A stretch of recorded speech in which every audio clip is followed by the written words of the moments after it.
Hello again.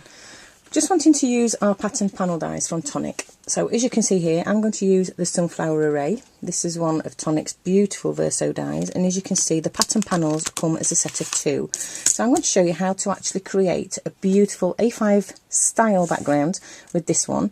It's nicely sized to go onto an A5 frontage of a card. If you wanted to use it on a C6 card, the smaller size card you can do as well, but I did get quite a few questions when we actually had these on the shows to say how do you actually match up the pattern very easily, so I'm going to show you that. Okay, so as I say, these are a Verso die. Verso meaning you have got that outer edge which is separate from your inner part of your die. So we're going to be just using the inner part of our die just for now, because obviously if you use the outside edge, that cuts it off to that size, and I don't want to do that. All of the outside edges that you get with these sets of dies are all interchangeable. Okay, so don't worry, if you have got the collection, you can use them with each of your other dies. It doesn't really matter. So I'm just going to pop that just to one side just for a second. Let's put that back on that sheet. Okay, and what we're actually going to do on here is we're just going to take our sunflower die. Now we want it with the die side down. I always prefer to cut with my die side down. Obviously you may have a different idea and way that you like to do it. And I'm going to work with my A5 sheet going across my plate. So by across my plate, let me just lower this down. What I actually mean is that's going to sit on my cutting plate with my cardstock going across my plate there. And I'm going to put this so it's nice and level just across this bottom corner. I've got a nice even edge all the way around it. I'm just going to tape it down at the bottom and also at the top. And I'm going to run that through my machine. Now don't worry, I've got a clear machine because this is actually our demonstration machine which we take to the road shows with us, so you can see all the workings on the inside of the machine. Okay, when you get yours, obviously yours will be completely orange. So let's just run that through.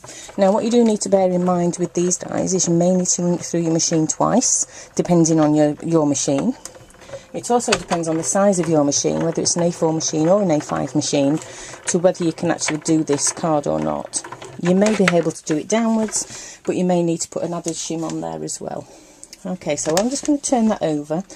We don't want to keep all the negatives, which are these little bits that are going to come out, but they do make fantastic card candy as well. You can see just there. Okay, if you actually emboss it as well with your embossing mat, they do have the slight dome effect as well. But I'm just checking that that has cut all the way across, and that has. So let's just tap out all of our little bits. If you don't like to tap, don't worry. Okay. And I just want as many of those bits from along this outside edge as I actually can. So let's just pull off the rest of that and clean our die out. Take your tape off, because obviously you'll need to use that again in a second.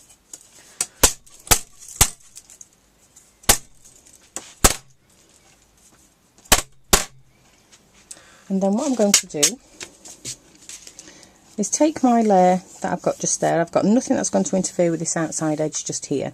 Now how I actually do this, there's 2 different ways you can do it. One is how Jodie prefers to do it, which is actually to turn it over and line it up like that. So you can actually see the die just underneath this edge here. And you can actually layer it up so you can see where it's actually going to fall into that pattern. And as it's there, put the tape over back to front. Again, I don't like to do it that way. I just find it a lot easier, but you will find your way at home.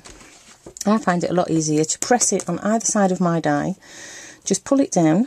Make sure that we're running level with that pattern. And you can see there it will drop into the design. And then basically just clip into place. So while it's there, hold it in place. Don't take your fingers off it. And we're just going to rotate it around again. And just run it through our machine to continue that pattern.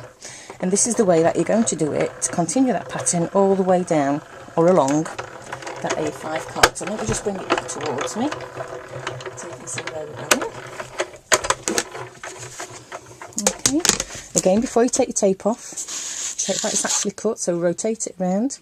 Make sure that you can see what looks like pencil drawing on the back. I can very clearly on there. Again, just clear off the side that you're going to be matching up if you want to extend it right down along that A5 edge.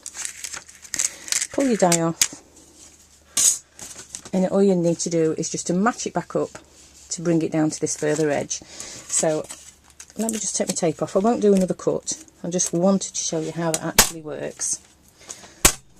But if I was to extend it so it's a nice even border down here, put your die in place, exactly the same as we've just done, and then just basically give it a little press. Now you'll see that we've actually got smaller edges on this side.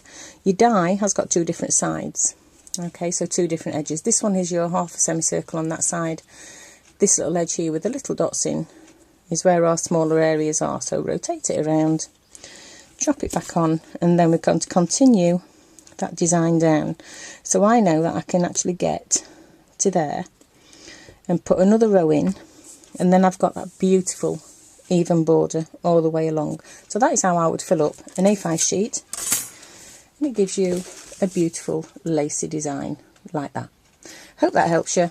I'll come back soon with another video. Bye.